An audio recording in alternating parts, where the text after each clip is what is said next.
guys, Christy's gonna start explaining. So you might all put your quotes as yes, it is a mystery, which is what also we said, yes, it's a mystery. So I'll just quick read them really quick. One night I went swimming at the tiny beach alone. Where were Jack and Johnny and Mirren? I don't really know. I went into the water wearing camisole, bra, and underwear. Why? Again, like I don't really know. I must have swum out far. Like I said, I don't know. And this one says, I have less than 4 weeks to find out the truth. Granddad calls me Mirren. The twins are stealing sleeping pills and diamond earrings. Mommy argued with the aunts over the Boston house. Bess hates cuddle down. Harry roams the island at night. Will has bad dreams. Gat thinks I do not know him, and maybe he is dead. And this one's like a conversation. It's Katie. Come on, last summer, tell me, did you play tennis? Will, sure. Katie, did you go swimming? Tap, yeah. Katie, did you go boating with Gat and Johnny? Will and Tap, no. Katie, did Gat say anything about me? I'm not supposed to talk about you ending up in the water and everything. I promised Aunt Penny I would. Why not? It will make your headaches worse, and we have to leave the subject alone. We're supposed to act cheerful and not be idiots. So they all kind of have the same thing in common. There's this one big question that she's trying to answer, and she just doesn't know anything that happened to her, and that's what she's trying to figure out, which is what the mystery is. There's the one big question, and find out what happened. Okay, and when we were reading the book, it was definitely like a really good mix of literary and commercial, because literary, the author really like, it kind of, it showed that like Katie was like a really deep person. Like for example, when she was talking about Gat, she said, Gat turned and pulled me close, his warm lips were on mine, our hands were still together there at the door to the house. For a moment, the two of us were alone on the planet with all the vastness of the sky and the future and the past spreading out around us. So I thought that like kind of showed like character depth and like how like well she was like what's the word, like she's a round character, you know, like she was well developed. Yeah. And like this one, I think really one of the main things of it was like don't be greedy, because throughout the book, Katie like she made like fairy tales about her aunts and her grandpa, how her aunts were like greedy witches and stuff like that. And in the book, Granddad goes, you cannot expect me to accept your disregard for the values of this family and reward you and your children with financial security. And I thought that was literary because it's not just a basic theme. It's like you can't work, you can't be lazy and not get what you want. And then for commercial, this was kind of like typical like romance, like I messed everything up, I'm so sorry Katie, I am so sorry, he is crying again. I shouldn't have kissed you or made you a tire swing or given you roses, I shouldn't have told you how beautiful you are. I didn't think that was really like anything like deep to think about, so.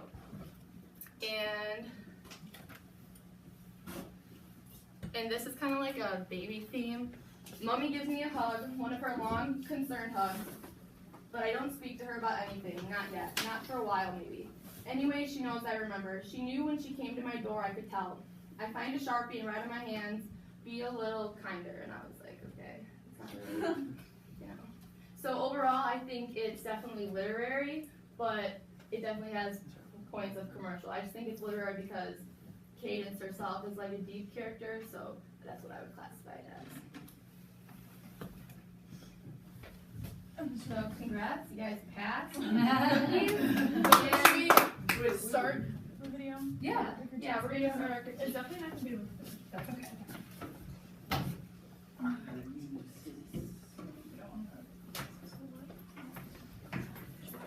Now that I'm officially done with We Were Liars, it's time to critique the book.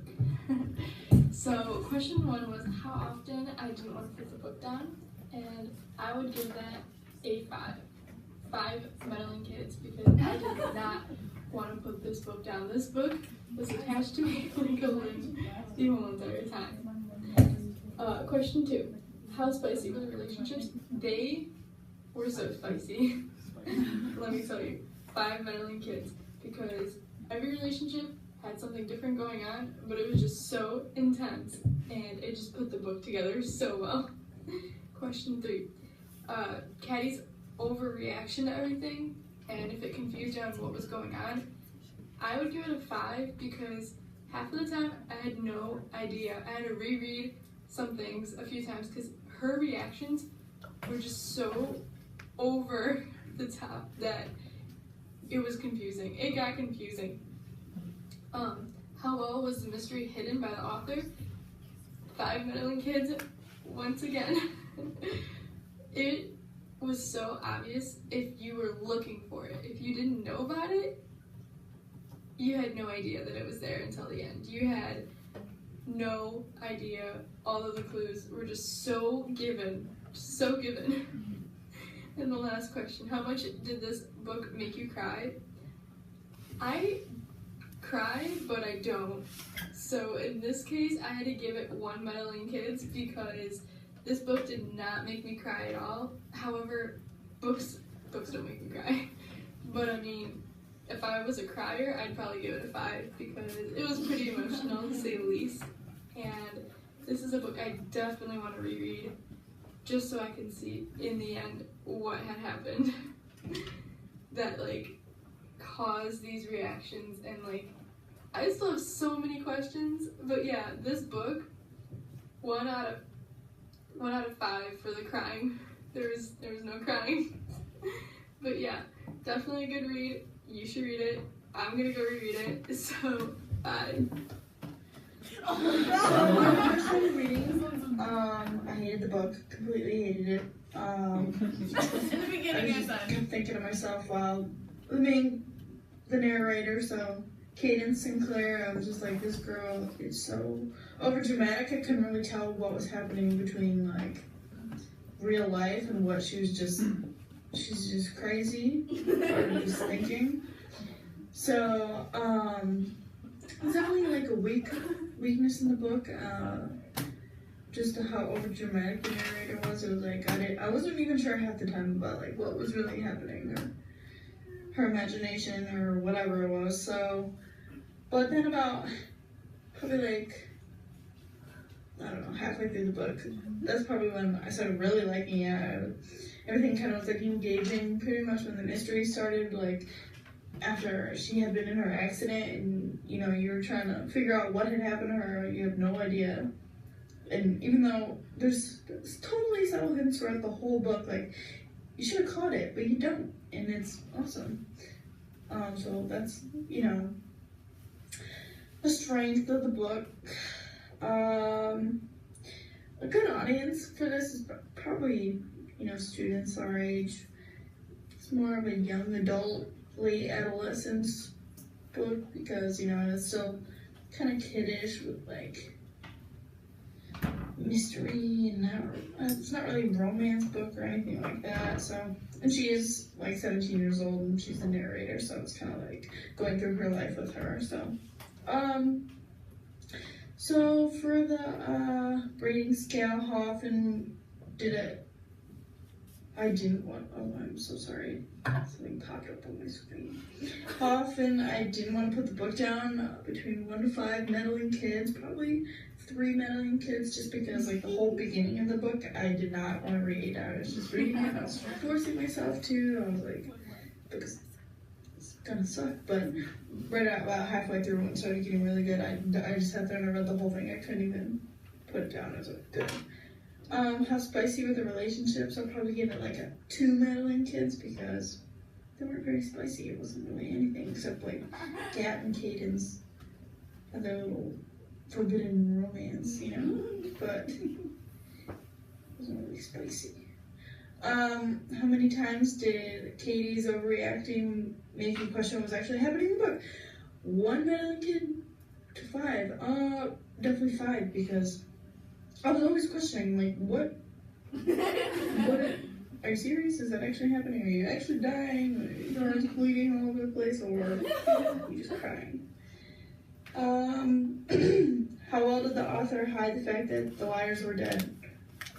5 meddling kids. No idea. I had no clue until they're like, oh yeah, we're dead. How much did this book make you cry? I'll give it like 3 meddling kids because I didn't cry until the end, and then it's because I'm a sap. I did cry, so that's why you gotta have the 3 because it did make me cry. I just was a bunch. That's about it. Yeah.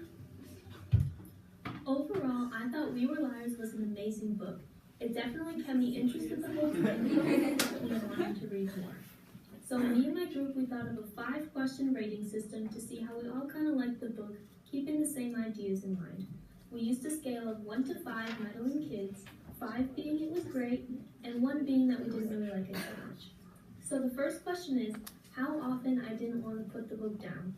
And I gave this 4 meddling kids because the beginning of the book was pretty confusing because there were so many characters she was trying to describe and there was all these flashbacks and she just tried to pack in so much so quickly, and I think she did do it a little too quickly that left us kind of confused at parts.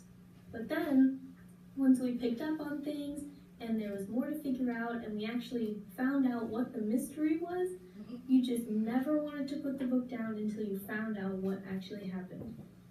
And the second question is, how spicy were the relationships? And I gave this 5 meddling kids because we had Gat and Katie who were practically obsessed with each other and they were so in love. And that was really the only romantic relationship we saw. So the relationship with the family, they were pretty sassy with each other and they always said what was on their minds. And that wouldn't always be the very nicest of things. So there was that. And then the third question is, how many times did Katie's overreacting making you question what was happening in the book? And I gave this 5 meddling kids because there was never really a time when I had a legitimate guess as to what happened. And a big factor of this was because Katie's thoughts, she had so many thoughts of what was happening and she didn't know what happened herself. So you never really had a true guess of what actually happened to her. And the fourth question is, how well did the author hide the fact that the liars were dead? And this was definitely her biggest strength in the book. I gave it 4 meddling kids because there was one part where I thought that one of the liars were dead, but I had no clue that all of them would end up dead. It was a huge plot twist that I never saw coming. So that she definitely did a great job on that part. And the 5th question is, how much did the book make you cry? And I only gave this 2 meddling kids because personally I'm not a big crier at books. Like I'll cry at movies, but not at books. But I could definitely see the part where it would be a tearjerker because at the end, just her tone and her description and her reaction to what actually happened to her, it was super sad and definitely, if you're a very emotional person, you would cry at this book. Another reason I think I really like this book is because I think that teenagers and young adults were really the audience that the author was trying to go for and keep in mind while writing this book. I think that the concept of it, how it was written, and the author's specific style would really interest more of the young adults and teenagers because, well, I was definitely hooked on it. So I think that's definitely the audience that she was trying to go for. So again, just overall, I thought it was an amazing book and I would definitely recommend it to anyone. So when I first started reading this book, I was not expecting what happened at the end. The beginning really reels you in because you're really curious about what happened to the girl because she can't remember anything, so you're it's kind of you guys are going on an adventure together trying to figure out what happened. And then towards the middle of the book, it gets so boring. I thought it got so boring because it just kind of dragged on and on about her and Gat and all the summers that were together and in the summers that happened after the accident and stuff like that. And it seemed like totally pointless stuff. But once you get to the end, you realize that you need all that to actually have a fighting chance to figure out what had happened at the end, because all the in-between stuff has all the little clues and things that we all looked over that hint to what had happened. And then the end, the plot twist, I was like, oh my god, I was so surprised. And if I were to rate it on how often I didn't want to put the book down, I'd have to give it a 3 meddling kids because I really liked it. How spicy were the relationships? I'm gonna give it 2 meddling kids. Katie and Gat were cool because they only saw each other in the summer, but that was the only relationship, and then that was it. How many times did Katie's overreacting make you question what was actually happening? 3 meddling kids. In the beginning of the book, she talked about her dad